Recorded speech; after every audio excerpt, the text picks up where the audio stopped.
नमस्कार बच्चों, उम्मीद है आप सभी बहुत अच्छे से होंगे। आज का जो हमारा टॉपिक है वो है विशेषण। तो चलिए स्टार्ट करते हैं विशेषण। विशेषण को बच्चों हम लोग क्या एडजेक्टिव भी, इंग्लिश में हम एडजेक्टिव भी बोलते हैं, और ये भी पार्ट्स ऑफ स्पीच का थर्ड टॉपिक है आपका। पहला है संज्ञा, दूसरा सर्वनाम, तीसरा है आपका विशेषण, और ये सारे क्या है, विकारी शब्द है। ठीक है, पार्ट्स ऑफ स्पीच हिंदी में हम इसे क्या बोलते हैं, पद कहते हैं। ठीक है, ये बार बार मैं आपको बता रही हूँ, रिपीट कर रही हूँ। चलिए नेक्स्ट चलते हैं हम आपका कि विशेषण किसे कहते हैं, विशेषण की परिभाषा क्या है। संज्ञा और सर्वनाम के बदले, ठीक है, संज्ञा और सर्वनाम की जो विशेषता प्रकट करता हो, ठीक है, विशेषता प्रकट करने वाले शब्दों को हम क्या कहते हैं, विशेषण कहते हैं। बच्चे ये यहाँ पर थोड़ा कभी कभी हम लोग बच्चे कंफ्यूज करते हैं क्रिया विशेषण में और विशेषण में। तो क्रिया विशेषण में क्रिया की विशेषता बताता है, ठीक है, लेकिन विशेषण क्या करता है, विशेषण क्या करता है, संज्ञा और सर्वनाम की विशेषता बताता है। ये हमें याद रखना है। क्रिया विशेषण क्या करता है, क्रिया की विशेषता बताता है, और विशेषण क्या करता है, संज्ञा और सर्वनाम। बार बार मैं बता रही हूँ, ये चीज पर ध्यान रखना है। दूसरी बात आती है विशेषण के अंदर कि विशेषण जिस शब्द की विशेषता बताता है उस संज्ञा शब्द को हम विशेष्य कहते हैं। जैसे एक एग्जांपल के, जैसे बलवान लड़का, ठीक है, तो यहाँ पर मैं उसे लिखती हूँ बलवान लड़का। तो विशेष्य क्या है इसमें से और विशेषण क्या है, ये आपका विशेषण हो गया, ठीक है बच्चों, और ये आपका हो गया विशेष्य। ये चीज आप याद रखिए। तो विशेष्य एक तरफ से क्या होता है, संज्ञा शब्द ही विशेष्य कहलाते हैं, ठीक है, ये ध्यान में रखिए। तो यहाँ बलवान शब्द विशेषण है और लड़का शब्द जो है वो क्या है, आपका विशेष्य है। नेक्स्ट देखते हैं, विशेषण के चार भेद होते हैं। पूरे कितने भेद होते हैं, चार भेद होते हैं। गुणवाचक विशेषण, परिमाणवाचक विशेषण, संख्यावाचक और सार्वनामिक विशेषण। हम लोग एक एक करके सारे के बारे में देखेंगे, और जहां पर भी आपको लगता है कुछ, जहां जहां जो कंफ्यूजन वाले पॉइंट है मैं उसको भी उठाने वाली हूँ, उसको उसे भी बताने वाली हूँ आप लोगों को, वो भी ध्यान में रखिए। सबसे पहला है गुणवाचक विशेषण, ठीक है। तो गुणवाचक विशेषण क्या होता है, चाहे अभी बच्चे सोचेंगे कि मैम गुणवाचक मतलब खाली गुण आना चाहिए। गुणवाचक क्या है, सब आपका नाम है विशेषण का, गुणवाचक विशेषण। तो गुणवाचक विशेषण में आपका या तो विशेषण किसे कहते हैं, संज्ञा और सर्वनाम का, राइट। तो संज्ञा या सर्वनाम का जो भी गुण बताए, दोष बताए, रूप बताए, रंग बताए, आकार बताए, काल बताए, दशा बताए, स्थिति बताए, स्वभाव बताए, स्वाद, गंध आदि का जब बोध कराते हैं उसे हम क्या कहते हैं, गुणवाचक विशेषण। तो खाली गुण ही नहीं बताइए कि मैं अच्छा हूं, खाली अच्छा ही विशेषण होता है। भला, बुरा, कुशल, साफ, ठीक है, जटिल, बुरा, गंदा, गोल, चौकोर, लंबा, लाल, पीला, मतलब रंग मतलब सारे रंग आ गए, आकार मतलब जितने आकार होंगे, दोष मतलब जितनी भी बुराइयां हो सकती हैं एक इंसान के अंदर मौजूद, वो सारे चीजों के हम बता सकते हैं। कोई भी दोष हो सकता है और गुण भी हो सकता है, ठीक है बच्चों। नेक्स्ट हम देखते हैं,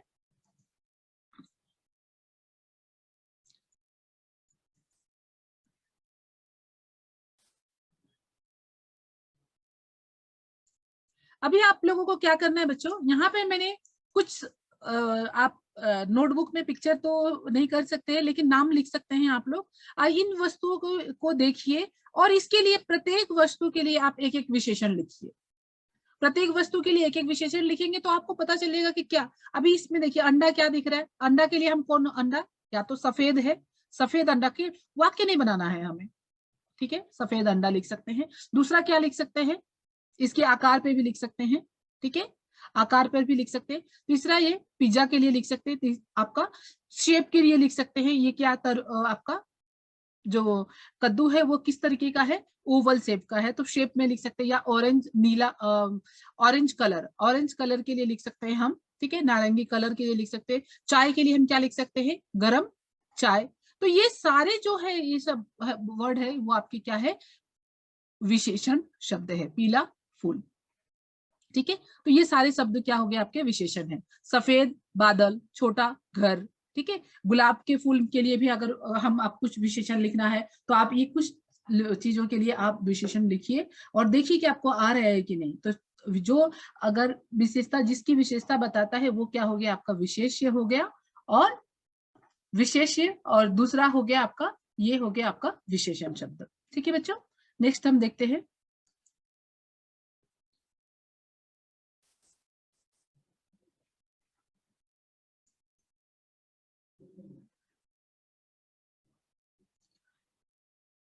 विशेषण के जो दूसरा पार्ट है वो है हमारा परिमाणवाचक विशेषण।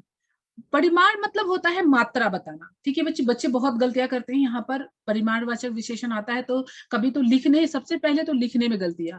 अभी देखिए ये लिखा है परिमाण, माण, माण मीन्स मात्रा, परिमाण मतलब मात्रा की बात की जा रही है, ठीक है।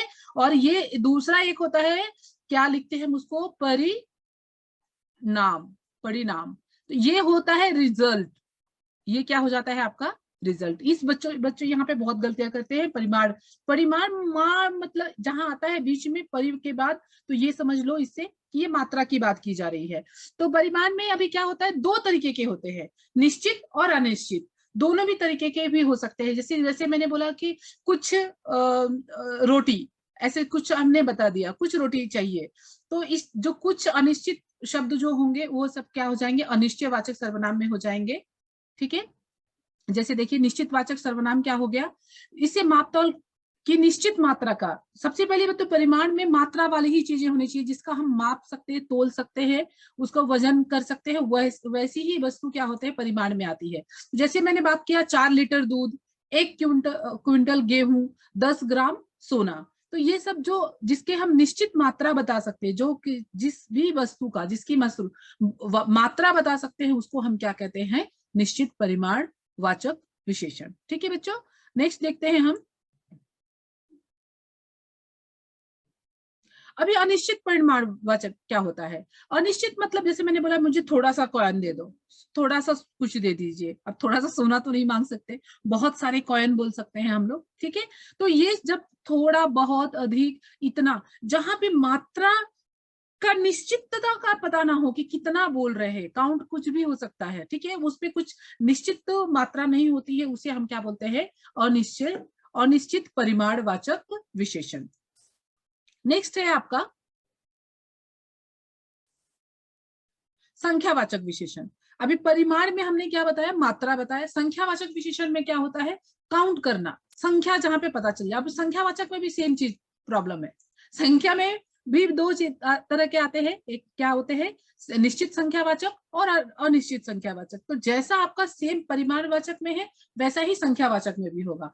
तो संख्या जैसे नाम से ही पता चल रहा है, संख्या मीन्स काउंट कर सकते हैं, जिसको हम क्या कर सकते हैं, काउंट कर सकते हैं, वैसे को हम क्या करेंगे, संख्यावाचक कहेंगे। जैसे जिस विशेषण संज्ञा या सर्वनाम की संख्या का ज्ञान हो, जैसे 4 लड़के, 10 विद्यार्थी, एक क्यूरेट जिसको हम गिन सकते हैं, जितनी गिनती आती है संख्या वाले जो भी शब्द होंगे वो सारे कित में आ जाएंगे, आपके संख्यावाचक विशेषण में आ जाएंगे। अभी बोलेंगे कि अभी इसमें अनिश्चयवाचक विशेषण में फिर कैसे हो सकता है। तो जी बच्चों अनिश्चय में भी होता है, जैसे कुछ बोले हम, कुछ क्या, कुछ रोटियां चाहिए, ठीक है, या तो सब आम दे दो। तो जहां पे हम गिनती नहीं कर रहे, जब काउंट नहीं बता रहे हैं, तो वो क्या हो जाएगा, लेकिन हम उसे गिन सकते हैं।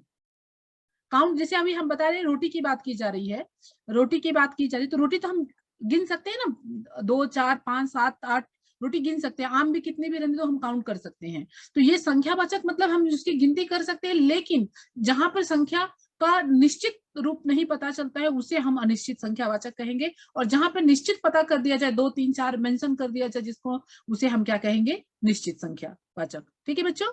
अब देखिए यहाँ पर थोड़ा गड़बड़ करते हैं बच्चे, क्या चीज के लिए, निश्चित और अनिश्चित संख्यावाचक लेकर भूल जाते हैं और वहां पे गलतियां करते हैं। तो उसको थोड़ा एक बार ध्यान दीजिए कि संख्यावाचक मतलब गिनती, काउंट कर सकते हैं, और परिमाणवाचक मतलब मात्रा, आप कैसे भी उसको गिन नहीं सकते हैं, सीधा ध्यान है। कुछ दूध, दूध को आप गिन सकते हैं क्या, आटा को आप गिन सकते हैं, गेहूं को गिन सकते हैं नहीं, उसका मात्रा आप बता सकते हैं, 1 केजी है, 2 केजी है, 3 केजी है, 1 लीटर है, 2 लीटर है। वैसे कपड़ा भी आता है मापने के लिए, 5 मीटर, 3 मीटर, 4 मीटर, तो हम माप बता सकते हैं, लेकिन हम उसे काउंट नहीं कर सकते हैं, ठीक है बच्चों। तो इस तरीके से आपका हो गया संख्यावाचक विशेषण।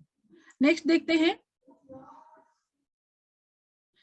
नेक्स्ट है आपका सार्वनामिक विशेषण। बच्चे यहाँ पर बहुत ज्यादा गलतियां करते हैं। सार्वनामिक विशेषण में हमेशा गलतियां करते हैं, जब भी आइडेंटिफिकेशन करने के लिए आता है तो क्या करते हैं, सार्वनामिक और किसमें, सर्वनाम, सर्वनाम में गलतियां करते ही करते हैं, ठीक है। तो आज हम उसके बारे में भी मैं बताऊंगी। 100% गारंटी है कि कभी आज के बाद आपको परेशानी नहीं होगी। तो सर्वनाम शब्द, जो सर्वनाम शब्द कौन से, जो सर्वनाम शब्द संज्ञा से पहले आकर उसके विशेषण बताए, ठीक है। और जबकि हमारा सर्वनाम का डेफिनेशन में हमने क्या पढ़ा है, सर्वनाम के डेफिनेशन में संज्ञा के स्थान पे, संज्ञा के स्थान पर सर्वनाम का प्रयोग किया जाता है, सिंपल, ठीक है। लेकिन अगर हम सार्वनामिक विशेषण के लिए बात की जाए तो संज्ञा के पहले, सार्वनामिक विशेषण क्या होता है, संज्ञा के पहले आकर उस संज्ञा की विशेषता बताता हो। सिंपल बच्चों, समझ में आया? फिर से एक बार रिपीट करूं, जो सर्वनाम शब्द संज्ञा से पहले आकर विशेषण का काम करते हैं उन्हें हम सार्वनामिक विशेषण कहते हैं।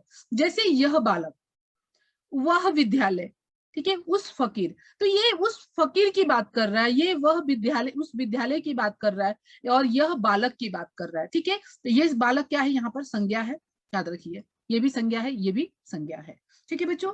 उम्मीद है आप लोगों को अच्छे से समझ में आ गया होगा। थोड़ा और एक आध एग्जाम्पल के जरिए हम इस टॉपिक को और क्लियर करते हैं।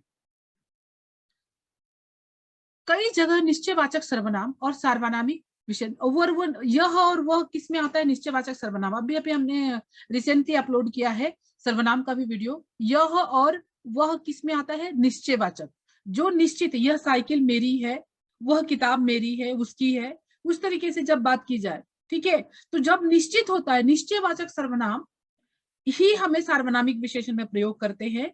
और जब ये संज्ञा के पहले आकर विशेषता बताने का कार्य करे तो ये सार्वनामिक विशेषण होता है। और अगर संज्ञा के स्थान पर प्रयोग किया जाता है तो ये क्या होता है, सर्वनाम कहलाएगा। इस बात को अच्छे से ध्यान में रखिएगा। जैसे वह लड़का अच्छा है, तो यहाँ पर वह लड़का, तो यहाँ पर ये विशेषण के लिए आ रहा है, ठीक है।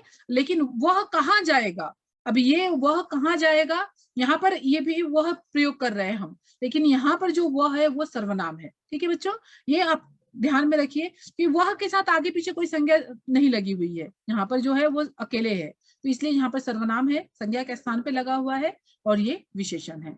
उम्मीद है बच्चों आप लोगों को अच्छे से समझ में आ गया होगा। आप इसके बाद कभी भी सार्वनामिक विशेषण में आप गलतियां नहीं करेंगे, क्या बच्चों, नहीं करेंगे। अब एक और बात है जानने के लिए कि प्रविशेषण क्या होता है। प्रविशेषण भी हमें जानना जरूरी है, क्योंकि कभी जैसे अभी ये कहा हमने, ये वह लड़का बहुत अच्छा है, ठीक है, बहुत अच्छा, अभी तो अच्छा तो विशेषण है, फिर ये बहुत क्या हो गया। तो याद रखिए कुछ ऐसे शब्द होते हैं जो कि क्रिया विशेषण में भी हम यूज करते हैं और प्रविशेषण के लिए भी यूज करते हैं। तो जो विशेषण के पहले आकर उसको और क्लियरिफाई करता है और उसकी विशेषता बताने में मदद करता है, अच्छा है, काफी है, गर्म है, उस तरीके से, तो हम क्या कहते हैं, उसे हम प्रविशेषण कहते हैं। जैसे वह लड़का बहुत अच्छा है, तो अच्छा विशेषण है, लेकिन अच्छा को और अच्छे से बताने के लिए बहुत का प्रयोग किया गया। गर्म है, लेकिन कितना गर्म है, काफी गर्म है, ठीक है। काफी मीन्स देखो अभी ये काफी मतलब होता है ज्यादा क्वांटिटी वाला, और ये जो कॉफी होता है इसको, ये देखिए, ये क्योंकि कॉफी क्या है, इंग्लिश शब्द है, कॉफी क्या है, इंग्लिश शब्द है। आपको पता है ना कि ये आगत ध्वनियों पे ये वाली चिन्ह लगती है। आगत ध्वनियां वो ध्वनियां होती हैं जो अंग्रेजी भाषा से हिंदी भाषा में प्रयोग में की गई, लाई गई है। और आ ध्वनियों वाली, आ ध्वनि से जितनी भी मात्राएं होती है, जैसे आपका कॉफी हो गया और कुछ कॉलेज हो गया, तो उसमें हम हाफ ये चंद्रबिंदु लगाते, इस पर डॉट नहीं लगाते। जबकि हिंदी भाषा में देखोगे तो चंद्रबिंदु कैसा होता है, ऐसा होता है। लेकिन जो आगत ध्वनियां होती है उसका चंद्रबिंदु खाली ऐसे होता है, विदाउट डॉट। तो ये अंग्रेजी वाले शब्द होते हैं जो कि हिंदी भाषा में प्रयोग किए गए हैं। जैसे तत्सम, तद्भव, देशज, विदेशज की बात किए गए हैं ना, तो विदेशी भाषा, अभी कुछ विदेशी शब्द भी हिंदी भाषा में क्या किए गए हैं, इस्तेमाल किए जाते हैं, ठीक है बच्चों। तो आया प्रविशेषण समझ में? बहुत ज्यादा फास्ट बोल दिया क्या बच्चों मैंने? ठीक है, अगर आप लोगों को समझ में आया होगा, पूरा टॉपिक मैंने अच्छे से समझाया होगा आपको, तो लाइक कीजिए, सब्सक्राइब कीजिए, शेयर कीजिए और बेल आइकन को दबाना ना भूलिए, क्योंकि आपको नोटिफिकेशन मिलता रहेगा कि मेरे वीडियो कब आ रहे हैं। ठीक है बच्चों, थैंक यू।